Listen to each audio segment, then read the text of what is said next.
No spin, no bias, no censorship. I'm Dan Wootton. This is Outspoken, episode number 376. And breaking right now, the British Fashion Corporation is an enemy of the people after it planted a number of illegal migrants, one being fed information through an earpiece into the audience of its flagship political show Question Time in an egregious bid to ambush Reform UK's Yusuf in a coordinated attack with hard left Green Party leader Zack Polanki, otherwise known as the Tit Whisperer.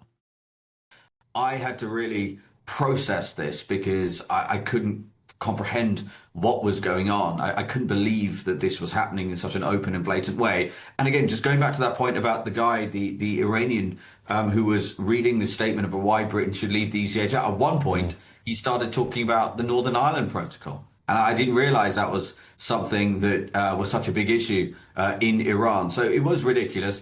But trust me, this is now part of a deep state campaign by the state broadcaster, which we pay for through a despicable poll tax, never forget, working with the Guardian newspaper to directly link Nigel Farage to Hitler.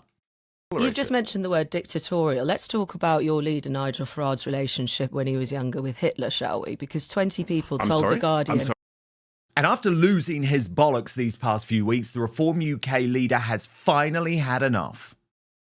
I cannot put up with the double standards of the BBC about what I'm alleged to have said 49 years ago and what you were putting out on mainstream content. So I want an apology from the BBC for virtually everything you did throughout the 1970s and 80s.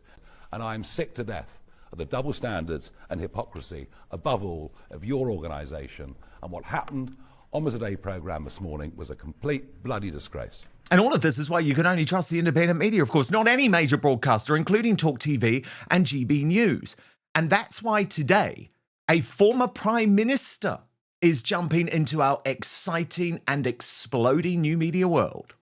I will take on the deep state. I will tell the truth about what is happening in our country and across the West. Tune in to the Liz Truss show every Friday.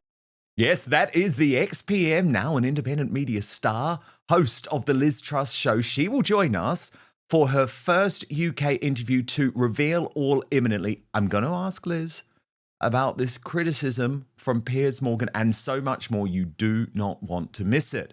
But meanwhile, there's a growing war on the right over Rupert Lowe's decision to sit down with Tucker Carlson, while Farage, I'm told, avoided a conversation with the American firebrand broadcaster. We'll analyse with Connor Tomlinson, host of Tomlinson Talks, another brilliant independent media show also available on YouTube.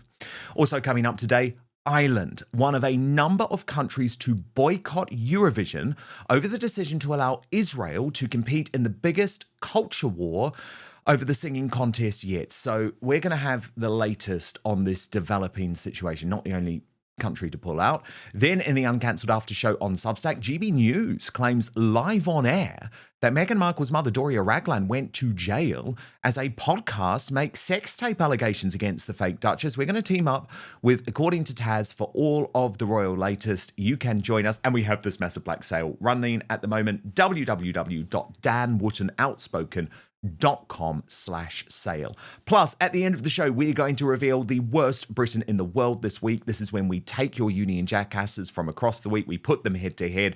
Your nominees, you can vote in the post tab on YouTube. Piers Morgan from Monday, Rachel Reeves from Tuesday, and Lenny Henry from Wednesday. Keep your feedback on those three coming in too. I'll read some of the best at the end of the show. But now, let's go.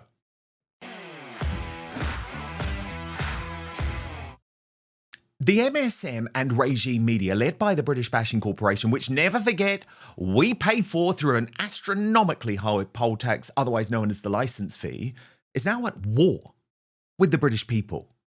Last night, in the most astonishing act of egregious political bias and suicidal empathy I have ever seen, the BBC's flagship political show, Question Time, which is meant to be a chance for ordinary Brits to question senior political figures, planted illegal migrants in the audience. It was an obvious act of political sabotage, especially given one of the illegals had an earpiece in, most likely to feed him answers as he spouted off about technical issues like, the ECHR and the Northern Ireland Protocol, despite barely being able to speak English. As Lee Hurst wrote, now mention the Northern Ireland Protocols with, one of those pictures of Anton Dec in his ear. Now, this show was always going to be a total stitch-up job. I knew it as soon as Green Party leader, the tit whisperer himself, Zack Polanki, had boldly announced on X that he was cancelling a starring role on another hard-left BBC show this week, Have I Got News For You, in order to appear on Question Time instead. Immediately after filming, Reform UK CEO Yusuf, who was on the panel, wrote, so on Question Time tonight, the BBC asked a question of an Iranian illegal migrant in the audience. His, quote, question was him reading from his phone a list of reasons why Britain should not withdraw from the ECHR. He even mentioned the Northern Ireland Protocol.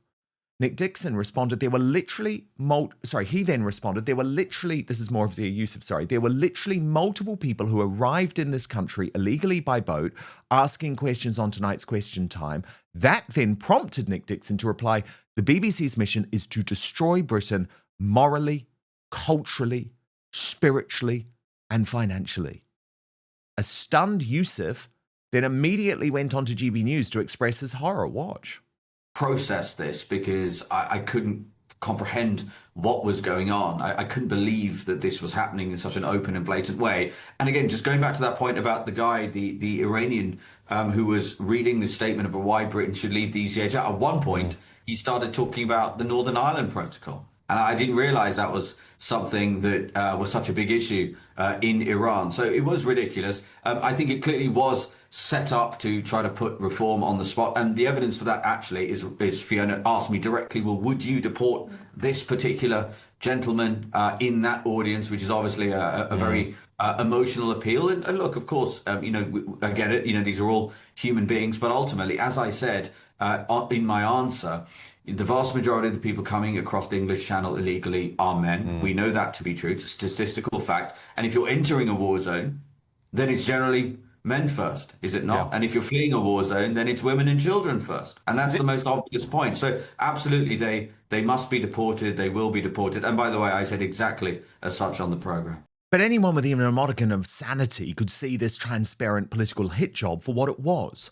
Chris Rose posted, what on earth is an illegal migrant doing in the BBC Question Time audience telling law-abiding British citizens why we shouldn't leave the ECHR? A taxpayer, funder broadcaster, platforming people who should not be in the UK. Peak UK. Reform Deputy Leader Richard Tice asked, did Question Time give headset and coaching to this channel illegal migrant?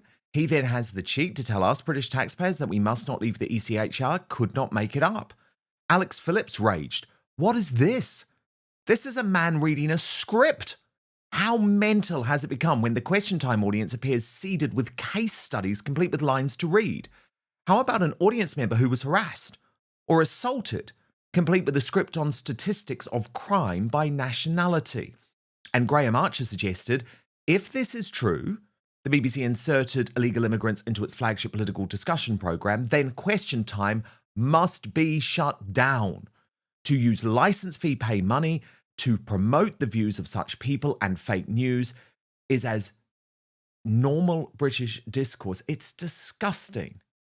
But of course, Zack Polanki, who, by the way, did you see this? He showed who he really was last night by suggesting only migrants should be care workers in our country because, Brits don't want to wipe the bums of our elderly. He blamed the right-wing media for being outraged at such a blatantly political and anti-English act by the BBC, an act of sabotage. Yet he argued the Express is furious about this because when you show those who repeat anti-immigration rhetoric the real human stories, their narrative collapses. The immigrants are people, our friends, colleagues and family. And this nation of neighbours is what makes Britain great. Oh, piss off, Polanki. Seriously, you've just admitted what you really think. You want these migrants here so that they can do the jobs that your posh mates in the Green Party don't want to do, like looking after our elderly people. You revealed your true hand last night. But the BBC is on a growing witch hunt against Nigel Farage and Reform UK, which is what last night was really about. And they are now working directly with the Guardian newspaper to link Nigel Farage to Hitler. You've just mentioned the word dictatorial. Let's talk about your leader, Nigel Farage's relationship when he was younger with Hitler, shall we? Because 20 people told The Guardian... I'm sorry? 20 people told The Guardian that Wow. Nigel Farage behaved in a racist and anti-Semitic way at school, with direct quotes from pupils, and some of them named, that he was joking about gas chambers, putting a pupil in detention when he was a prefect for the colour of their skin, and directly saying to Peter Ettergy that Hitler was right, a Jewish pupil. So yes, talking directly about Hitler. Yep, that is the BBC's flagship news show, the Today programme on Radio 4, and it's apparently impartial presenter Emma Barnett ambushing Reform's Deputy Leader Richard Tice regarding those 5-decade-old claims about Nigel at school. It kicked off. He said, have I said things 50 years ago that you could interpret as being banter in a playground, that you can interpret in the modern light of day in some sort of way? Yes, but I have never directly racially abused anybody. No. There you are. There's your answer. You were told last week. Why are you raising it again when we're talking about county council elections? You've just talked about freedom of speech. You've also talked about how you believe your party should be leading those places. That's exactly why I am. And while I have that freedom of speech, I'll use it. I'm sure you'll like me to. Do you think saying to a Jewish person, Hitler was right, is direct racial abuse? Yes, I do. And I'm quite sure that I can't believe anybody would have said that. And this is including your leader? This is all made up twaddle by people who don't want Nigel to be Prime Minister of the country. Funny how they didn't remember this 3 years ago, 6 years ago, 10 years ago, 15 years ago. He told Michael Crick some years ago of this. He's a BAFTA and Emmy winning director and producer whose grandparents came here from Nazi Germany. He has never forgotten it, because let me tell you, if you are racially abused, which you won't have been, Richard Tice, I suspect, you don't tend to forget it. It gets etched in your memory. Oh, trust me, Emma Barnett, you may not realise it, but we are racially abused as native white people here in the United Kingdom every damn day by your mates. But this interview wasn't finished. Do you think saying to a Jewish person, I think gas chambers with a hiss is banter? Let's go to the other part of his statement from last week. This is made up nonsense by someone who has got a politically biased motive. And let me tell you, no one has stood up against anti-Semitism more than Nigel and I. We were the ones who immediately after October 7th said we were very worried about the protests, the pro-Palestine protests that were inciting hatred, anti-Semitism and violence, and that's exactly what they did. And that weak leadership, not banning those vile anti-Semitic protests, has led us to the very bad place that we are in today. You have just said that the Jewish man who said this happened to him at school is a liar in the same breath that you said you stood up for the Jewish communities in this country. And I have stood up for the Jewish communities, and I get thanked for that every day. Sorry, but you've just said that a man who's in his own right, a director and producer, he's not a political operative. You just said he's lying. Yes. But you don't know that. So you're lying within your lie, potentially. No, I just don't think. I think this is made up twaddle by a whole bunch of people with a political axe. And he has witnesses. I think these people have a political axe to grind. And do you know, every week the voters are going out in by-elections and they're voting for reform because they're not buying into this sort of left-wing anti-Nigel narrative. Look at what the voters do. Richard Tice, Deputy Leader of Reform. Thank you very much. Isn't that such an insight into the way that the British Bashing Corporation think? They genuinely believe that the bloke accusing Nigel Farage of racism 49 years ago is completely trustworthy because he's a BAFTA award-winning director. Whereas I look at that, knowing these people who are totally woke, totally on the hard left, and think that makes him a totally dishonest actor who is trying to bring Farage down. But after losing his bollocks with the MSM over the past few weeks, Farage, after that interview, finally had enough, launching what I admit is a brilliant broadside against the Beeb during a blockbuster press conference. Watch what went down. Richard Tice said on the radio, he was asked about the comments made by schoolmates of yours who have said that comments you made they viewed as racist and offensive. He said that they were lying. You have said before that you did make comments It may have been banter. It wasn't directly racially abusing anyone. So Richard Tice is wrong, isn't he? I thought this morning's performance by one of your lower grade presenters on the Today programme was utterly disgraceful. I think to frame a question around the leader of Reform's relationship with Hitler, which is how she framed it, was despicable, disgusting, beyond belief. Are you surprised that 500,000 people every year refuse to pay the licence fee? But let me say this to you. The double standards and hypocrisy of the BBC are absolutely astonishing. At the time I was alleged to have made these remarks, one of your most popular weekly shows was the Black and White Minstrels, right? The BBC were very happy to use blackface. Oh, and not just in the Black and White Minstrels, you did it in It Ain't Half Hot Mum as well. And what about Alf Garnett? Do you remember what he called Marigold? Do you remember the word he used to describe Marigold on not live, but on primetime national TV?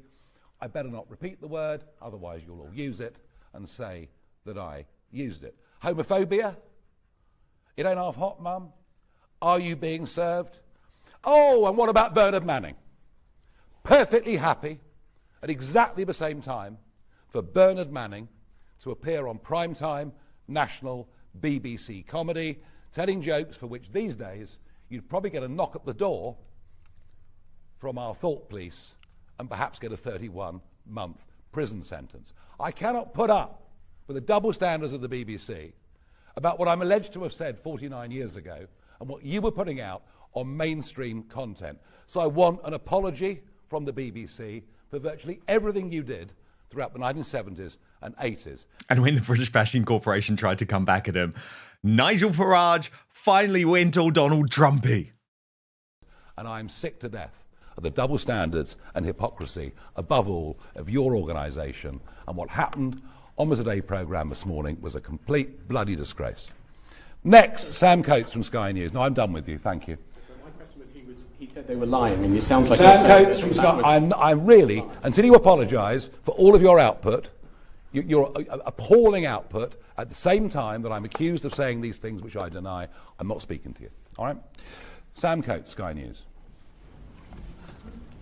You should act the rest of the way about the mainstream media, Nigel, too. I mean, I think it's time for Nigel to join the Rupert Lowe way of thinking.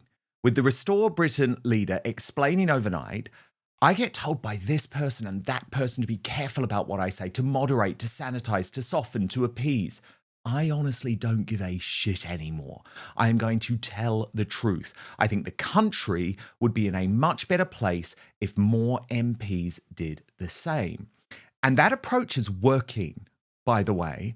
Last night, I was leaked astonishing figures showing that Rupert's newly launched Great Yarmouth Party, remember, just announced this week, is already polling at a mammoth 44% in the constituency, more than double the Tories, Labour and Reform UK.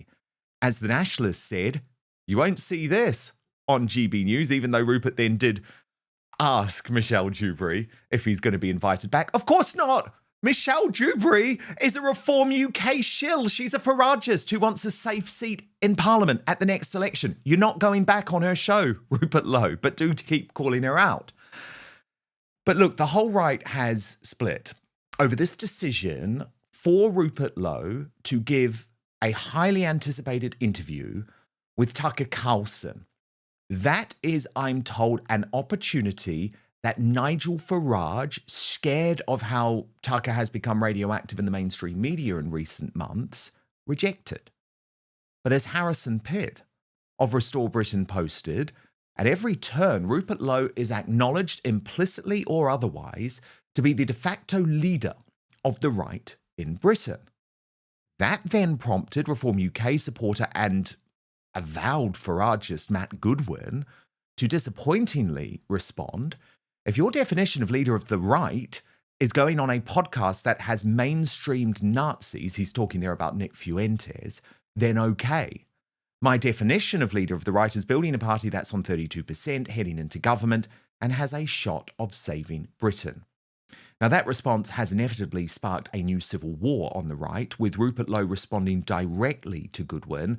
Matt, your head is far up Farage's ass, so far up that you can barely breathe. Let me know when you come up for air. You still owe me lunch.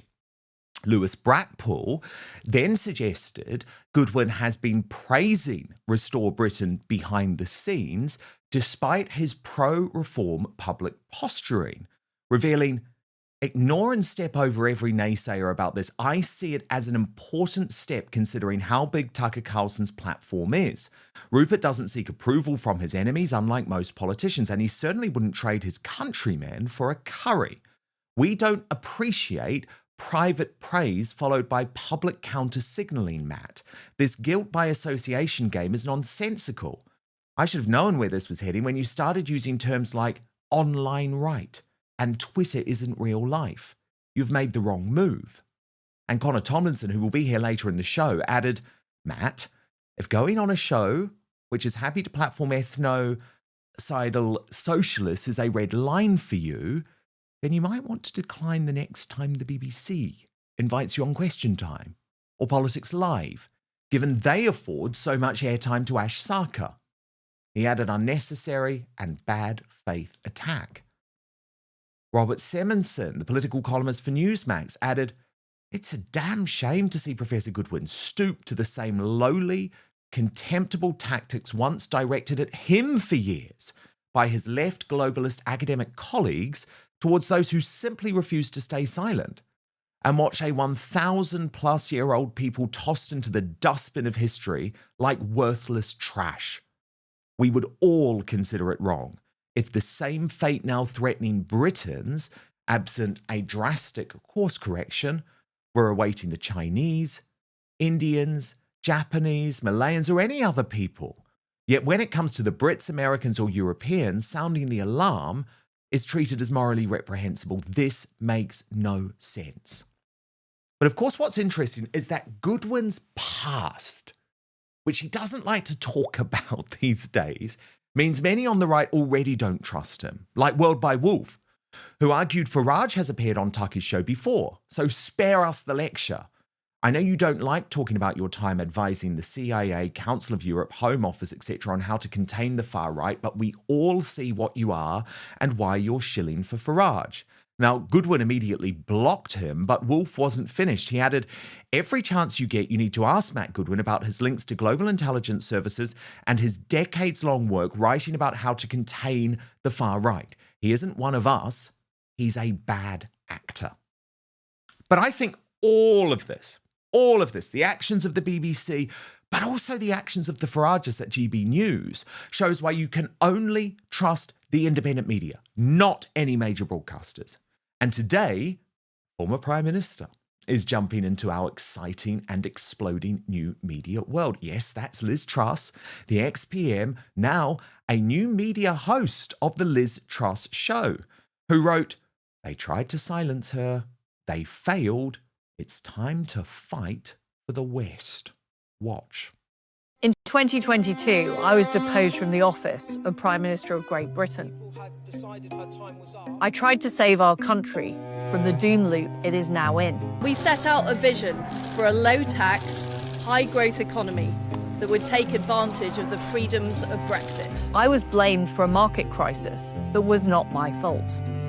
The deep state and their allies in the media and politics tried to destroy me because I challenged their decades-long failure. Now I'm back. I will expose the people who brought me down. I will take on the deep state. I will tell the truth about what is happening in our country and across the West. Tune in to the Liz Truss show every Friday. Tune in to the counter-revolution.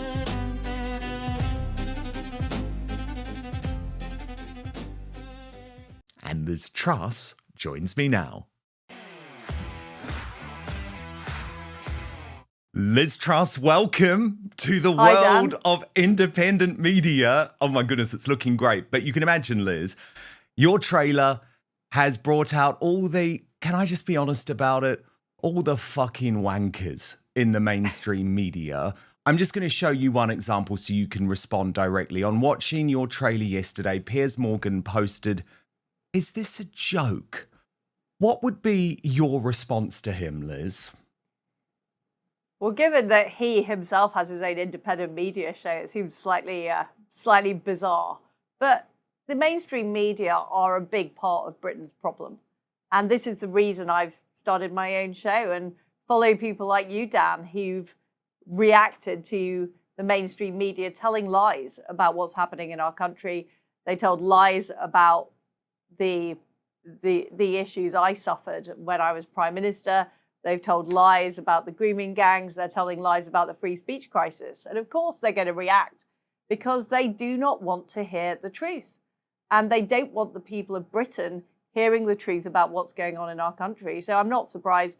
Piers Morgan is, he pretends to be an independent media person, but he's just another creature of the British establishment. 100%. Who has done zero research about what actually happened with you.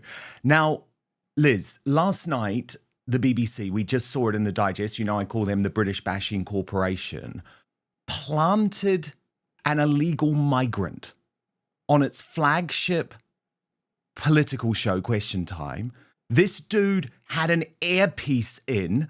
He could barely speak English, but somehow was able to reel off lines about the Northern Ireland Protocol and the ECHR. This is why this organisation just needs to be defunded, isn't it? Could you believe that this actually happened? Of course I can believe it. I mean, we've seen them fake news about President Trump. Yes. They're literally being sued by the US president. They were found to be completely anti-Israel and printing all sorts of lies, publishing all sorts of lies about what was going on in Gaza.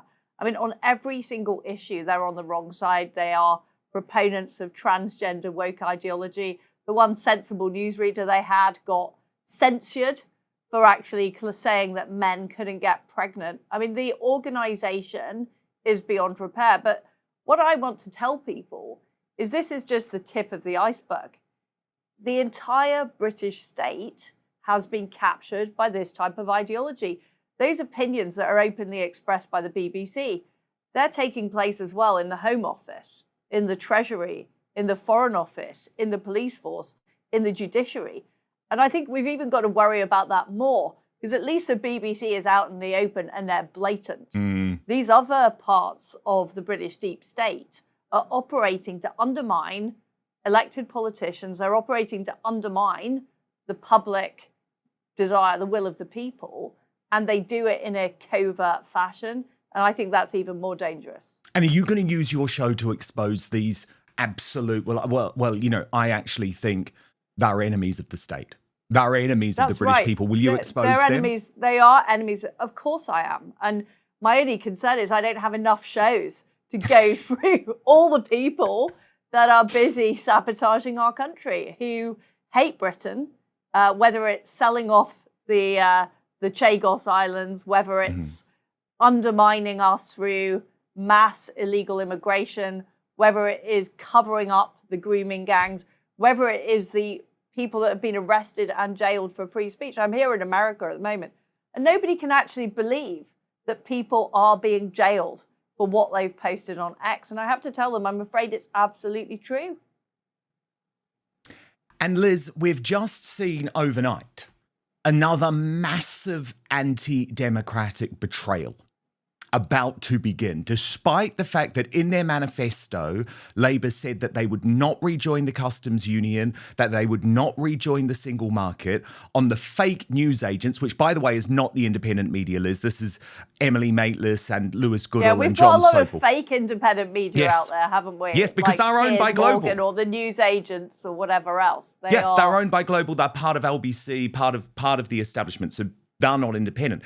But 7 times, Liz, they asked David Lammy, the Deputy Prime Minister, to confirm that the UK would not rejoin the EU. He refused. And this is the problem, isn't it? Labour is swinging even further to the hard left. And I think we're seeing the cancellation of elections.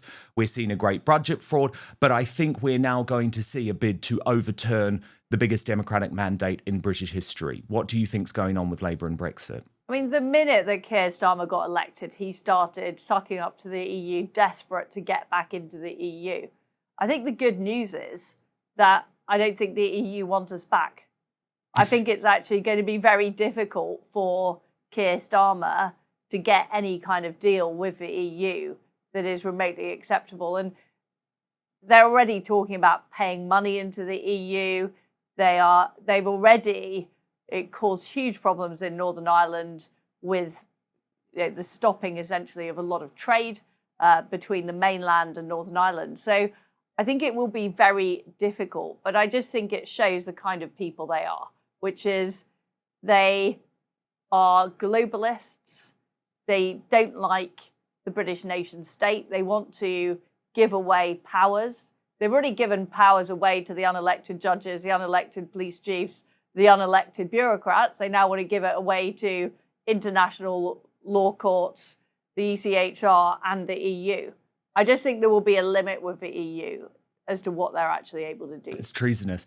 Now, Liz, look, you're in the US, and obviously you're very tapped into the MAGA movement, very tapped into the Trump administration. It's just so, could I just say it's so good to be in the US and I'm jealous.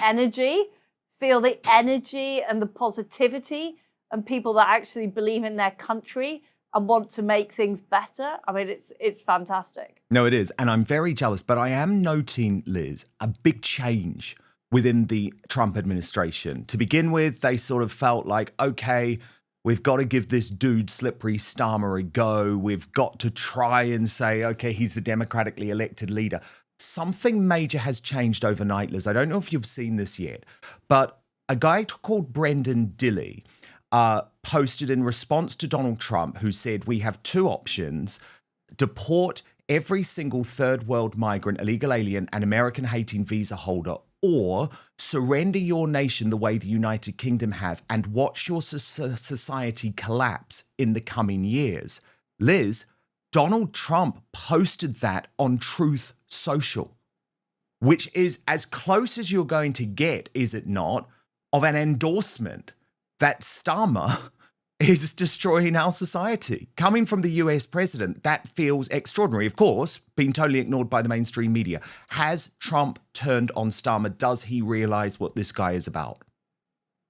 I think he's always known what Starmer is about. And if you remember the press conference of Trump Turnberry, where he called Starmer out on free speech, he called him out on the farmers' tax, he called him out on migration.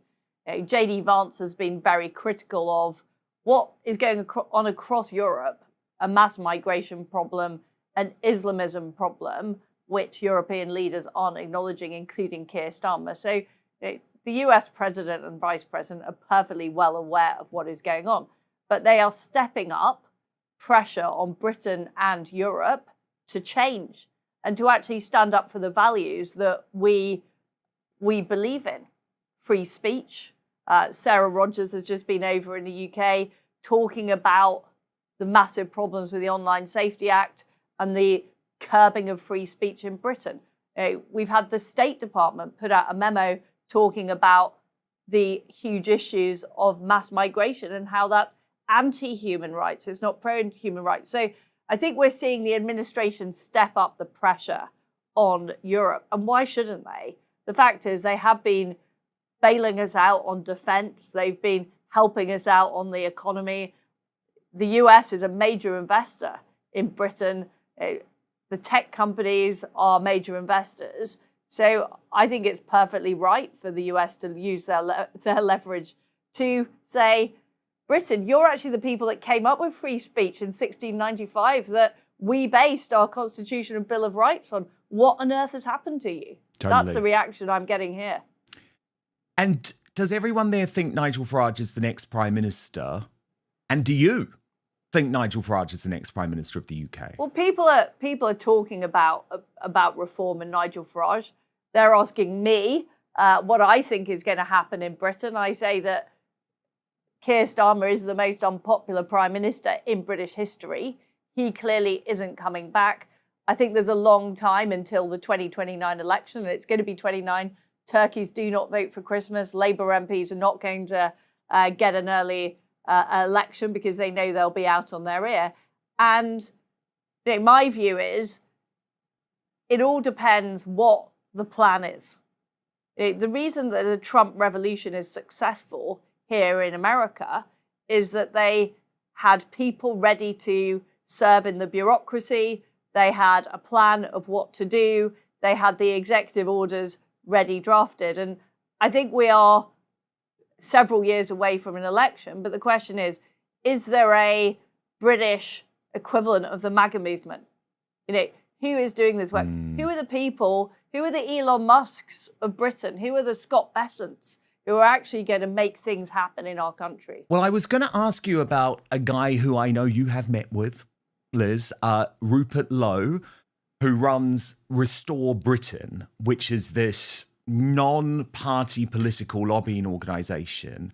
But some new polling has just been released showing that if there was a Rupert Lowe political party, it would immediately get 10% of the vote. He has now launched a political party called Great Yarmouth First in his constituency.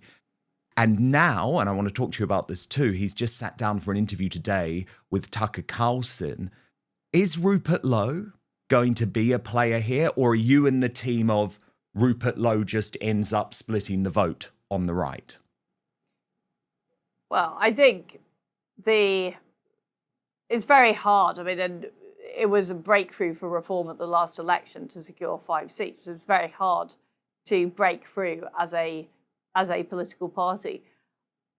I think we've got a long way to go as a country in understanding what's actually wrong.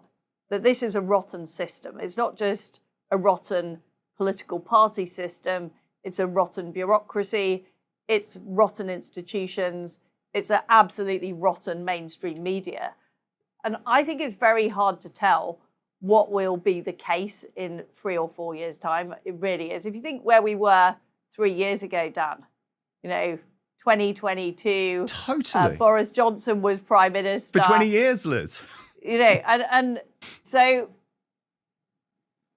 I think what I want to see is, I think Rupert Lowe has raised issues and pushed issues that people have been trying to sweep under the carpet. Whether it's the grooming gangs, I think that's good. I think political debate's a good thing. But we now need to move on to why is the country so broken? Would he be a better leader of the Conservative Party? Rupert Lowe? I honestly don't know, but the Conservative Party itself has not acknowledged what went wrong for 14 years. And you're still a member, until right? they do that, the Conservative Party isn't going anywhere. That's the reality of the situation. You're still a member, Liz, but there is a growing movement of people within Reform UK who want you to join and who want Robert Jenrick to join. And the view is that if you two jump ship, possibly along with Suella Braverman, that's just curtains for the Tories. Have you had any discussions? Like, is it something you're even considering?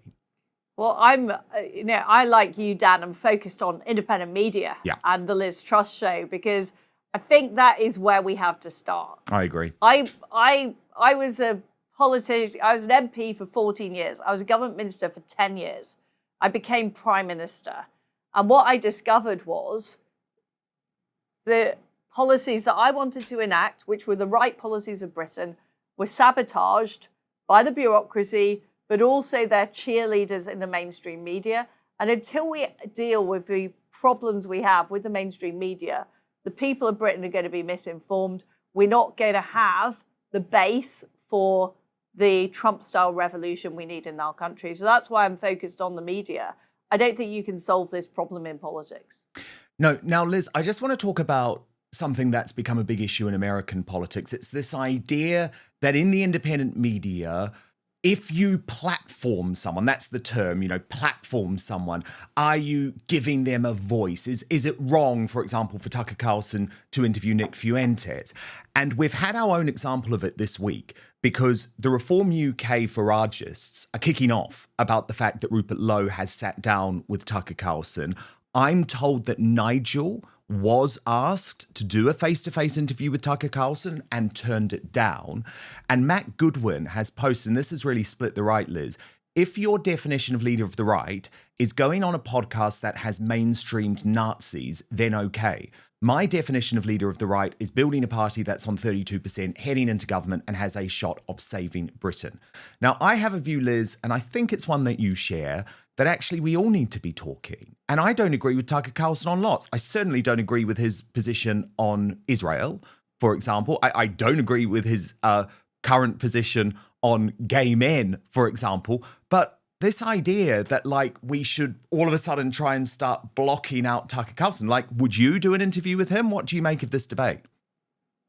Well, I'm a free speech absolutist. I would introduce the First Amendment in Britain. I think it's much better to have free speech and have stuff that you find distasteful than arresting people and putting them in prison for posting on social media. I mean, it's obvious the US position on free speech is much better than what we have in Britain. But certainly on my show, the Liz Truss show, I'll be interviewing people, I'll be talking to people who I share the same core values with.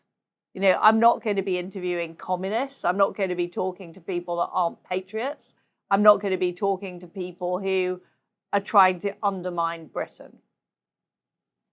No, and I get that. I'm really excited about the show. I believe you have Matt Goodwin actually on your first episode. I do. We didn't discuss Tucker Carlson, I'm afraid.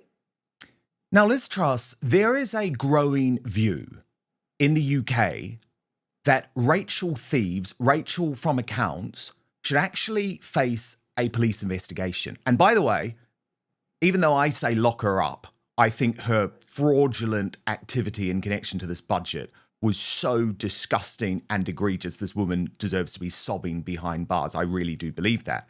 I'm not alone, Liz. And even mainstream media figures, even Dan Hodges, right, who is, let's be honest, a Labour columnist in the Mail, says Rachel Reeves shouldn't just face losing her job, she should face losing her liberty after her fraudulent conduct connected to this budget.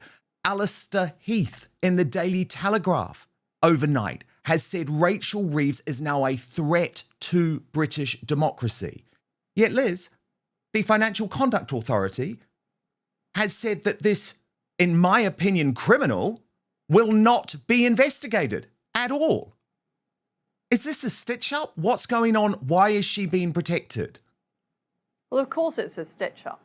And you know, I've been on the other side of these people. They weren't protecting my back. They were doing the opposite. They were sabotaging me and undermining me. And Rachel Reeves is one of them. You know, she worked at the Bank of England. She's part of that economic establishment.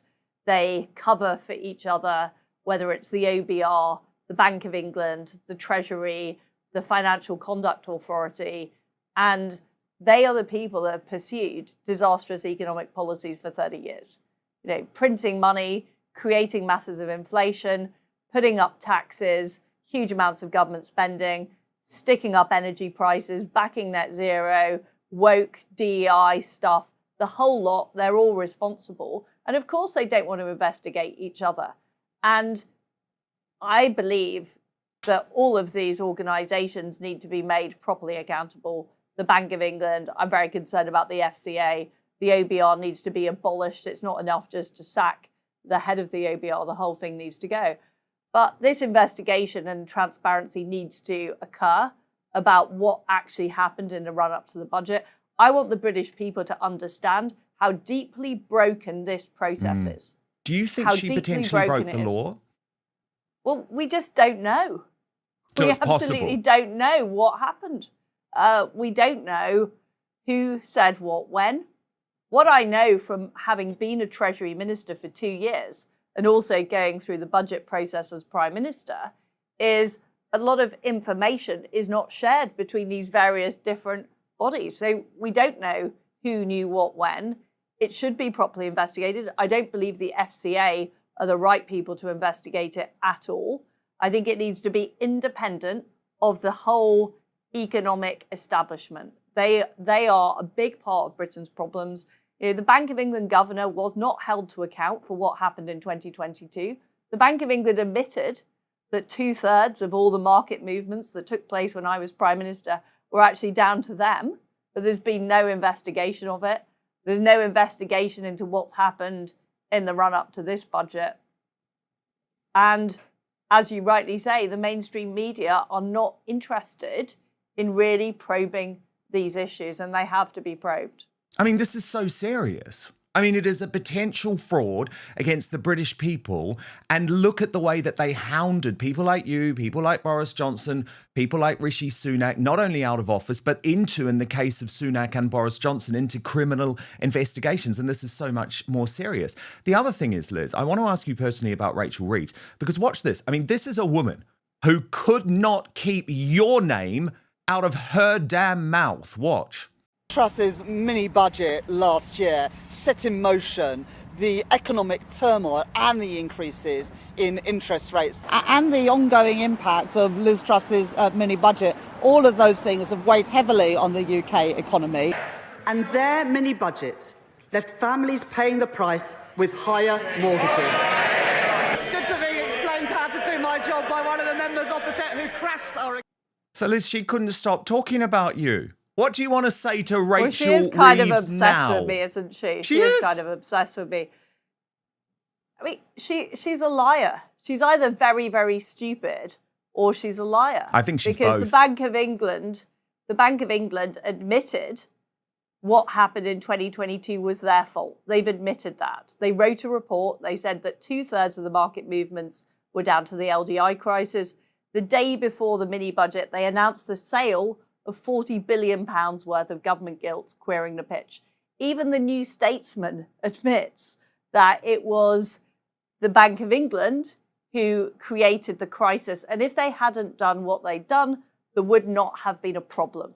That's what the New Statesman says. There's been a report in Bloomberg. The Wall Street Journal said this. Lots of credible and not so credible, in the case of New Statesman sources, have said all this. And Rachel Reeves just completely ignores it and lies about me and what happened. And I think the public are wise to that. That's why she's the most unpopular chancellor in British history. But the problem is she's been aided and abetted by elements of the Conservative Party. People like Mel Stride, the shadow chancellor, who deliberately undermined me when I was Prime Minister as chairman of the Treasury Select Committee.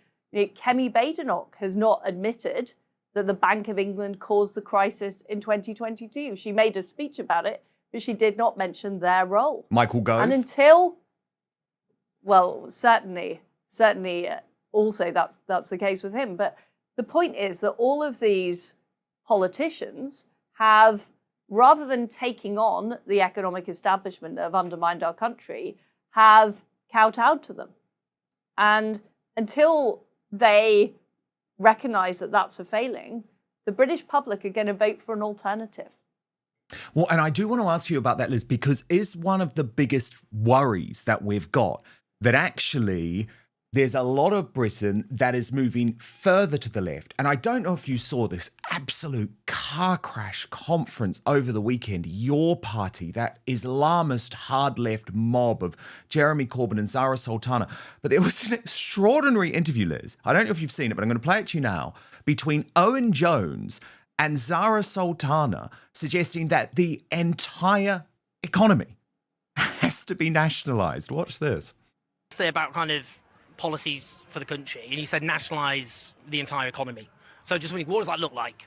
That looks like a socialist transformation of the country where we nationalise utilities, we nationalise energy, we nationalise transport, we nationalise communications, including the internet, but we also have to broaden our horizons. But not the entire economy, though. So we have to have a socialist economy that includes workers running their workplaces through cooperatives. It means public services run for profit, not need, with, workers and users on the boards of those organisations. Democratic ownership. And it means the entire economy run by workers, not the billionaires and the corporations that run it today. So that mean I'm just interested because I mean like kiosks, like small little cafe kiosks, that kind of. Workers' cooperatives.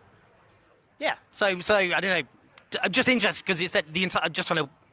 I think it's fascinating. The entire economy under the control of workers. Okay. Whether that is nationalisation, workers' cooperatives. Socialisation. And when we look at especially things like food, that means looking at the entire food production system and that being under the control of workers. Liz, fascinating or insane? Well, it's obviously insane. But the reason that we've got these insane people is that the mainstream political parties have failed for 30 years.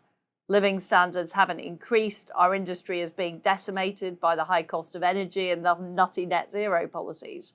So that's when nutters selling snake oil, can make inroads, as we saw in New York as well with Mandami being elected in New York. And it's a failing of the entire British political system that these people are even given any airtime whatsoever. Liz, I've got to ask you finally about Eurovision. So this is such an upsetting situation for me as a big fan of Eurovision. But of course, the moment that Russia was booted out, it was coming overtly political. This decision has been made for Israel to compete again in the competition next year. I mean, remember, they were the runner-up this year, Liz. They were number one amongst British voters. But these woke countries, or at least woke broadcasters in Spain, the Netherlands, Slovenia, but Ireland as well, are now boycotting Eurovision because of Israel. Is this another example of rampant anti-Semitism? What's going on? And can Eurovision recover from something like this? What it shows is that the populations of Europe are pro-Israel, but we have an unelected elite who are openly, in some cases, anti-Semitic, certainly anti-Israel. I'd say that goes along with other attitudes like being pro-environmental zealotry, pro-Islamism, etc., etc. And the problem is the countries of Europe are being governed by elites who don't support the will of the public. And Eurovision is a kind of micro example of that fallout. And this is why it is so important that we change how we are run. Because there's such a disconnect. There's such a disconnect between most people in Britain and the terrible government we have. And not just the terrible government, the institutions that are out of touch, the Met Police who are arresting people for speaking on Facebook, the BBC who are, I don't even know how to describe just how completely out of touch they are, but it's getting worse and worse. And that's why we need the Liz Truss show. The Liz Truss show, which is available where, Liz? How can we watch? It's available on YouTube, Rumble, X, all the social media platforms. I'm also partnering with John Solomon in the US of Just the News, so it will be on lots of radio stations in the US and audio stations there as well. Well, welcome to this world. We need your voice. I'm very, very excited about it. The Liz Truss show, available right now. The first episode featuring Matt Goodwin and Alex Phillips, among others. Now, Connor Donaldson's here. So look, Connor, this situation with the British Bashing Corporation planting a migrant with an earpiece in on Question Time seems to me like an extraordinary act of political sabotage, of dishonesty, of warfare against the British people. Do you think we're ever going to find out the truth about what was really going on here? And was this at all appropriate from our state broadcaster that now decides we want to platform illegals to take on political figures like Zia Yusuf of Reform UK?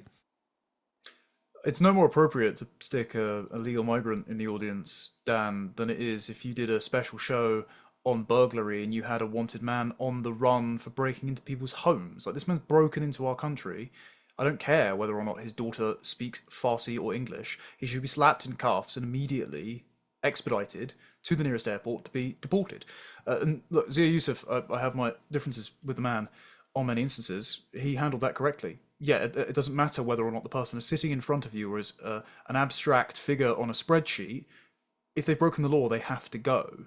Even if they haven't broken the law, if they weren't wanted by the electorate but were invited in by a treacherous government, they need to be denaturalised and deported. They need to be denied indefinite leave to remain. They need to be sent back in the millions. And I actually pointed this out before Question Time had even aired. I mean, I'm one of these people who doesn't pay the licence fee because I don't watch live TV and I certainly don't want to watch the BBC. But I did ratio them by suggesting that they platform a advocate for remigration instead, because pretty conspicuous that they have 4 of the major parties, and then Zia Yusuf, who isn't an elected member of parliament but is a representative of Reform UK. Pretty conspicuous that the one guy that Paul Marshall introduced to Nigel Farage is suddenly doing all of their media for them. It's almost like Reform exists to get Zia elected rather than Nigel elected.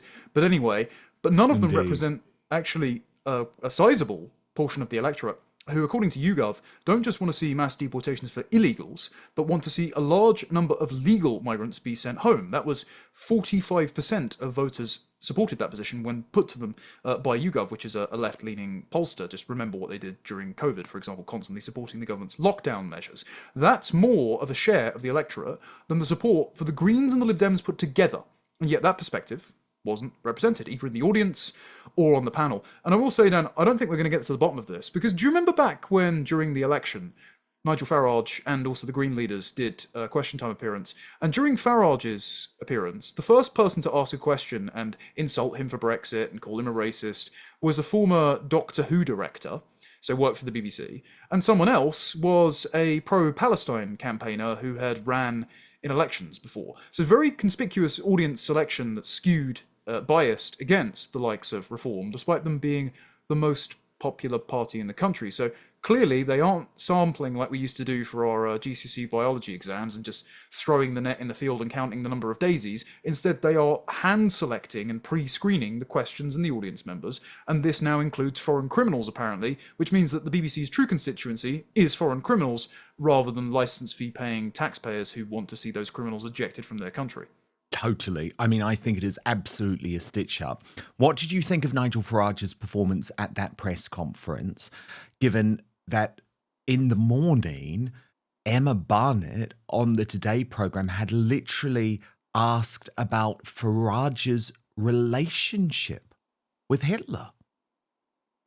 I think Emma Barnett is the worst person to select for this, given, and I'm not trying to be insulting to her here, she might have a personal angle on this complete, what seems like a fabrication of a story, considering she's born to 2 Jewish parents. Parents who were actually convicted for running brothels, weirdly enough, so I would think that's more of a sin than saying some naughty comments as a schoolboy 40-odd years ago that, you know, only a few politically motivated people and outlets can corroborate. Also, it doesn't help that she cites The Guardian for this, because remember, the BBC are the lead buyers of The Guardian newspaper in the country. They're also the lead buyers of The Observer. So if people who are still paying the licence fee are wondering where that licence fee money is going, it's to keep The Guardian afloat.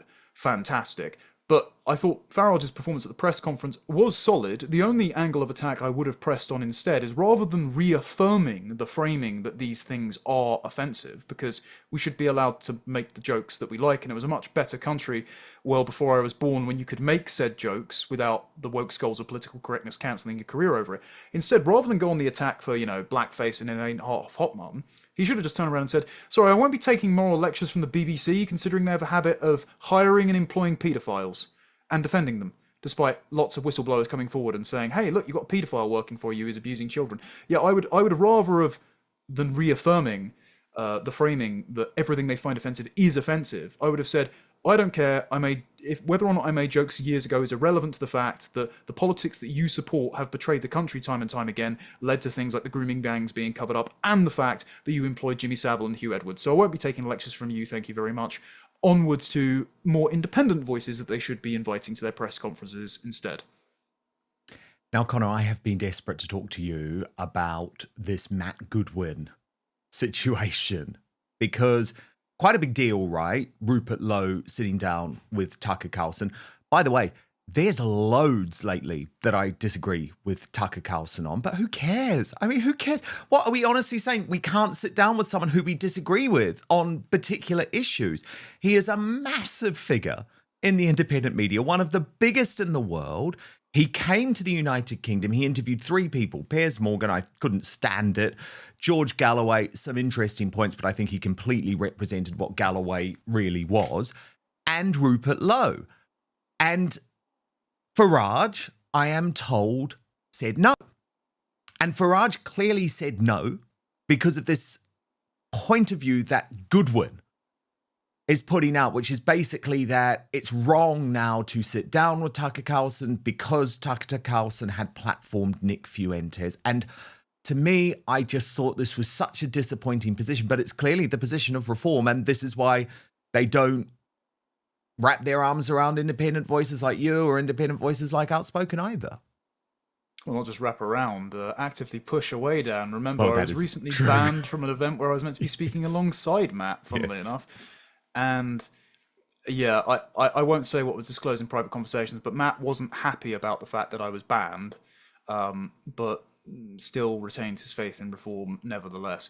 Look, there's multiple angles to go on this. First of all, Rupert was right to sit down with Tucker for a few reasons. Firstly, Tucker sits down with guests with whom he disagrees all the time. That was the entire point of the struggle session he had with Piers Morgan about saying slurs. By the way, again, I don't agree with Tucker in his Piers Morgan interview, because Piers, despite becoming the new Richard III, saying my kingdom for a curry and saying demographic replacement is just fine because think of the food, Tucker himself said he would have gotten along with Bangladeshis and Pakistani taxi drivers better than white leftists. Now look, I don't like white leftists either. I think that they are the enablers of demographic change that we don't want to happen, and all sorts of atrocities they've covered up.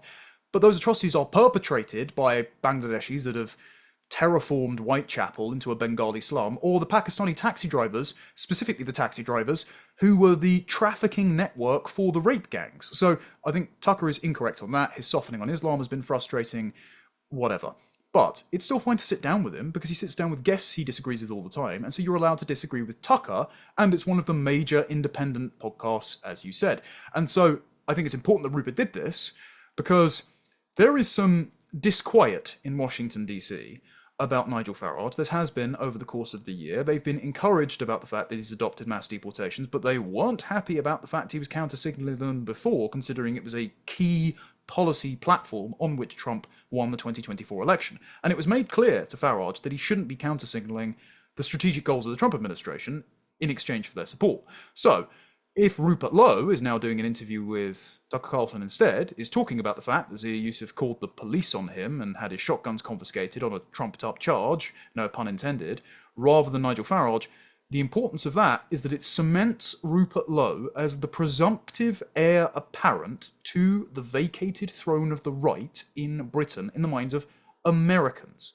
And given the Americans have such an interest in our politics at the moment, with the State Department constantly sounding off about the fact that mass migration and demographic displacement and two-tier policing and censorship is persecuting the native left-behind white majority of Britain, given they are trying to intervene in our politics on the electorate's behalf against the government, then it's very important, considering who the Americans, who Washington, D.C., might want to liaise with. So it was very important for Rupert to go and do this. Finally, on Matt, so you read out my tweet to him.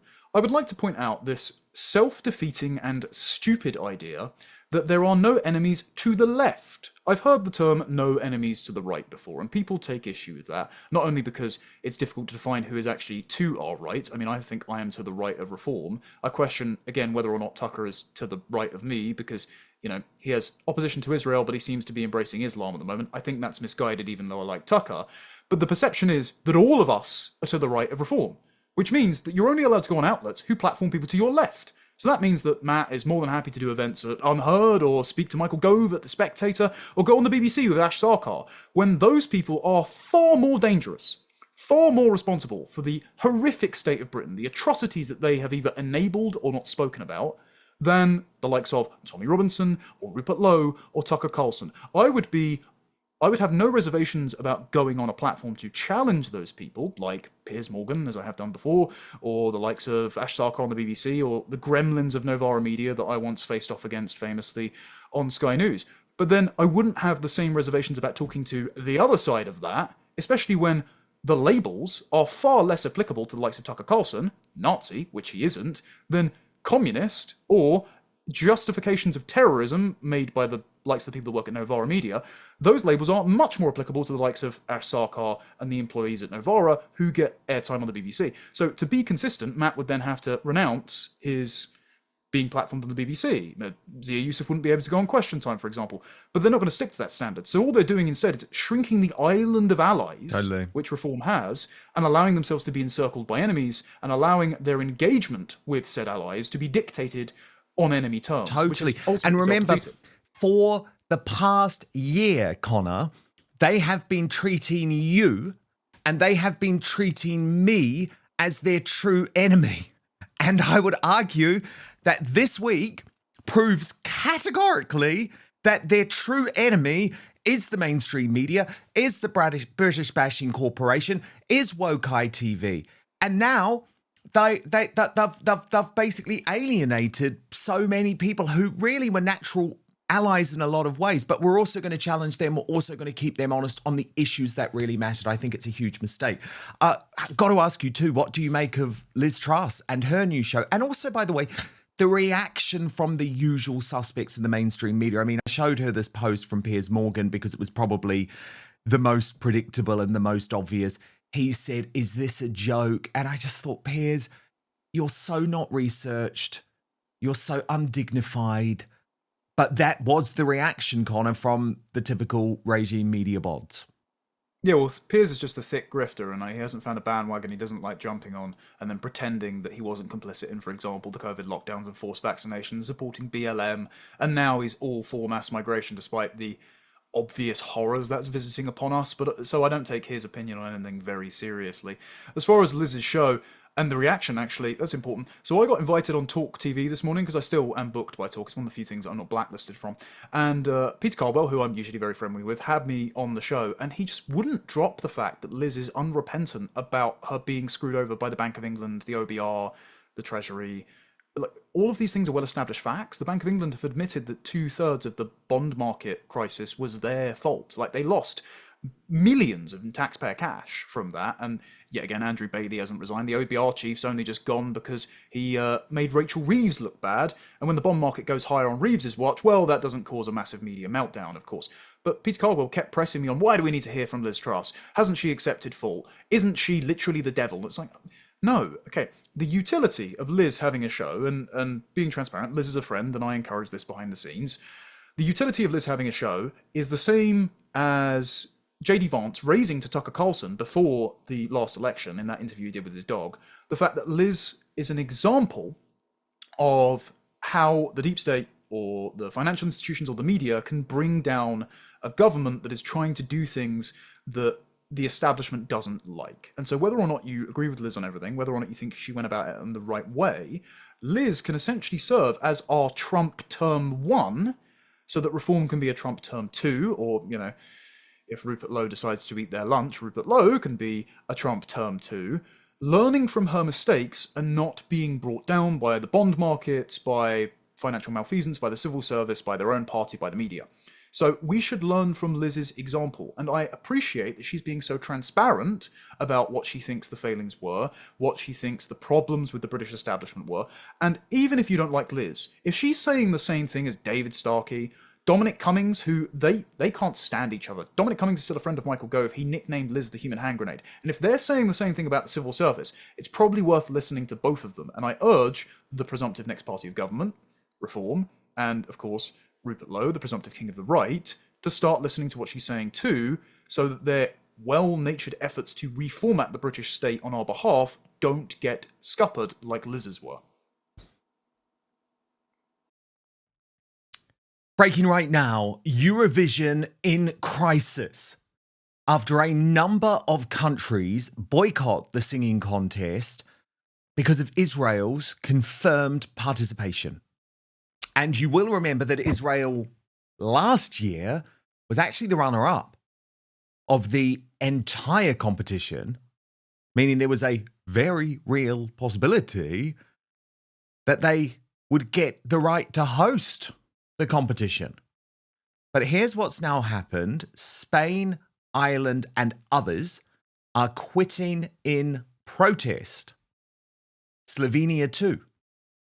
And Reuters reports that after a meeting in Geneva, the European Broadcasting Union decided not to call a vote on Israel's participation, saying it had instead passed new rules aimed at discouraging governments from influencing the contest. Right after that announcement, the Dutch, Spanish, Irish, and Slovenian broadcasters said they would withdraw, meaning singers from their country would not compete in the contest that draws millions of viewers worldwide. Now, Connor Tomlinson, one of the issues here is that Eurovision itself has become blatantly political in recent years. For example, it was met with total support for deciding to eject Russia from the competition during that country's war with Ukraine. You'll then remember that Ukraine won the competition, even though it didn't have the best song. Ukraine was unable to host, even though they wanted to, given they were literally proposing to hold it in a war zone. And as a result, the United Kingdom actually got to host the competition because we should have won that year because our song by Sam Ryder was actually the best by far. So for me, this is why I've always been like, just keep politics out of it altogether. Because what we risk now is a situation that, for example, began to impact the Olympics in the 80s because of the Soviet Union and South Africa.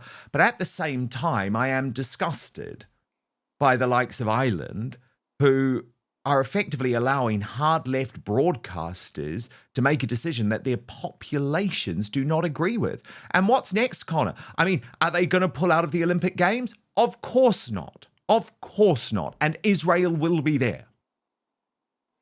Yeah, as far as Eurovision goes, Dan, I consider it a bit like Strictly Come Dancing and royal gossip news, and just say I'm usually too heterosexual for that. But hey, come on, I've seen your Spotify Wrapped. I've seen your Spotify Wrapped. I have exceptional Taylor Swift, Sabrina Carpenter. It was gayer than mine. And Michael Jackson on there too. So anyway, I'm very comfortable with my sexuality, Dan. But the point about politics newly married, we have to point out to a woman.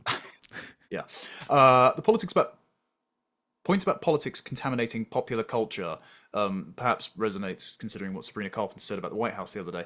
But in this instance, I must say it's almost inevitable that politics is going to contaminate an international event, because there's no such thing as a neutral political sphere. When differing nations come together, there are always going to be feuds and rifts. The question is whether or not the politics is legitimate. And so, as you discussed in your interview with Liz and in your preface, you don't think that it's legitimate for these countries to be boycotting Eurovision on the grounds of Israel's participation.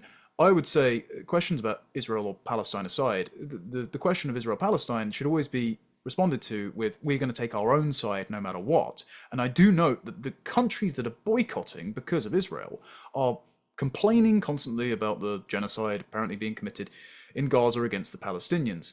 But they don't care about the wholesale replacement and displacement of their own domestic populations by mass migration. Like, this is a Spanish leftist government, this is Ireland, who have notoriously battery-farmed criminal foreigners in record numbers. The population changes Ireland is staggering now. And so please spare me all these leftist governments' indignant outrage at what Israel is doing in its neighboring country after the October 7th attacks, when they are basically committing a very ostentatious ethnocide, but marketing it as diversity, acceptance, tolerance, inclusion, and our strength instead. 100%. 100%. Connor Tomlinson, host of Tomlinson Talks, the brilliant independent YouTube show. Thank you so much, Connor. We will speak next week. But now we're going to reveal today's worst Britain in the world this week. This is where we put your Union Jackass winners from across the week head to head. And your nominees this week were Piers Morgan for that revolting tirade against Tommy Robinson, who he said he would trade out of the country for a chicken tikka masala. On Tuesday, Rachel from Accounts, Rachel Thieves, for her fraudulent budget. And on Wednesday, Lenny Henry, the celebrity lovey, because he is launching an organisation against Tommy Robinson. Here's some of your feedback. Priest284 says, Piers Morgan says he is not woke. That is a lie. He is one of the wokest people out there, rudely interrupting other people and not letting them have their say. He was absolutely disgusting to Tommy Robinson. He's a pathetic little weasel. Deborah Fuge, 7262, said Piers is a traitor to his own country and his opinion moves with the wind direction all the times he rubbished other people's points of view. Dobby996, though, says, since Lenny Henry is after £18 billion for reparations, I think that's enough evidence he sees himself as other than us Brits. If he sees himself that way, then we should too. And Matt Drumming adds, Lenny Henry makes me laugh. Pity he didn't do that when he was a comedian. True, I've never laughed at a Lenny Henry joke, have to be totally honest with you. Aldian Ravens says, the two big mouths we can ignore, Rachel is thieving more than Dick Turpin's gang. And Lazarus Y5W says, Reeves not only lied to the people, she lied to the House and the Cabinet. Now her and Starmer don't even try to hide it, they just smirk at us. Nelly9317 says, all three are equally despicable. However, my decision is Reeves because she is actually destroying people's lives and the country. Wretched woman. Okay, your votes are now in. Goodness me, we've already had over 65,000 people vote this week. You're just amazing. Thank you so much. In third position with 13% of the vote, Piers Morgan. The runner-up with 15% of the vote, Lenny Henry. But holy mackerel, this one wasn't even close, folks, with 72% of the vote. Rachel Thieves, Rachel from Accounts. The worst Britain in the world this week. Thank you for your company all week. It's been a big one, but we're not done quite yet because we're going to move over to Substack now for our uncancelled after show. Huge developments. Unfortunately, Thomas Markle has had his leg amputated, still nothing from his daughter. So we're going to get into all of the shocking latest details on that. And if you want to join us, this is actually the last day before the weekend anyway. Before next week. You can do it all through the weekend, but the last day in terms of on a weekday to go for our Black Friday mega sale. 35% off, biggest ever discount. And paid monthly and annual subscribers to Outspoken get to watch our uncancelled after show every single weekday over on Substack. The address for this special one-off deal, www.danwootooutspoken.com/sale. That's www.danwoottonoutspoken.com/sale. danwoottonoutspoken.com/sale. I think I mucked that up, but you get it. You get it. I know you get it. It's been a long week. You can also subscribe, by the way, to our podcast, which is available on Spotify now as a video, Apple Podcasts, or wherever you get your podcasts. All I ask is that you please rate and review. We're a totally independent show. We've got no big corporations behind us, no one funding us, which means I can totally tell the truth, but your rating and reviewing us massively helps. Okay, at this stage, we're going to move off YouTube. We're going to head over to continue the uncancelled after show on Substack, www.outspoken.live. Have a wonderful weekend.